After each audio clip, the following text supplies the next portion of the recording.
nila kasi ato. Pero pag sa amin salita is ator. Ator. A-T-O-R. Ator.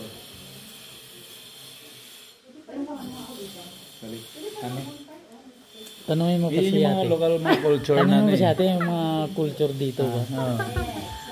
So ito hindi kasi nagtaka kanina sabi ko first time ko nakita ng na may nag-display ng sungay ng kalabaw. So yung kwento pala niyan, pag sa family niya sa isang bahay, pag kunyari may anak o 5, nagpakasal sila, may 5 din pag pero depende kung ilang kinatay mo, no? Tapos at saka kung depende kung kaya ng magpapakasal. Talaga? Kasi more of dito kasi yung mga medyo yung parang may kaya na pakasanin ng anak ng tapos may kasi hindi kasi kami dito pwedeng gagang yung gong na kwan yung cultural dance pag dito hindi kami basta-basta dito kailangan may magpatay kami talaga kalabaw. So ibig sabihin pag may kinasal pala dito nagsasayaw-sayaw yung kwan igurot dance. Igurot na po kayo, no? Lahat ng taga-Ipugaw, no? Kuldilira. Igurot.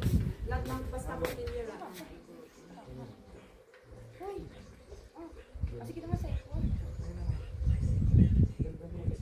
Maganda nga yan kasi sa isang accommodation para hindi makatay yung culture. Hindi ka na dapat. Lalo na sa inyo. Lalo na kami mga taga Manila. Ang alam lang namin pagka sinabi mo sa Ipugaw ka, Igorot ka, pero anong klaseng culture meron? Ang alam lang namin yung nagsasayaw-sayaw, di ba? So ito, hindi kami aware sa mga ganito. Kayong taga Manila. Tapos mga food. Ako naka-order. Ako tinuturo ko kasi naman. Ano lang yun? Yan lang kasi pag sa damit. Oo. Tapos yung baby, inaano nang inaaba po. Dito sa kwan. Sa likod. Usually talaga ma'am, yung badyaw, sinasabi nila may buntot.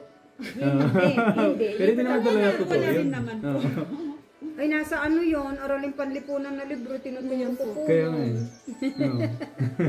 Hindi po kasi naikwan po kasi mga igulot may buntot daw eh. Kaya naikwan sa kwan kaya at least. Huwag kayong kapitbahay ko ng igurot, ang puti-puti.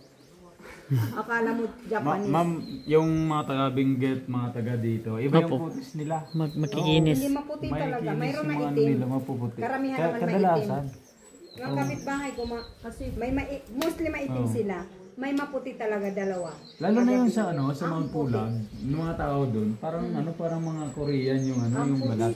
Ang lang nagnanganga sila.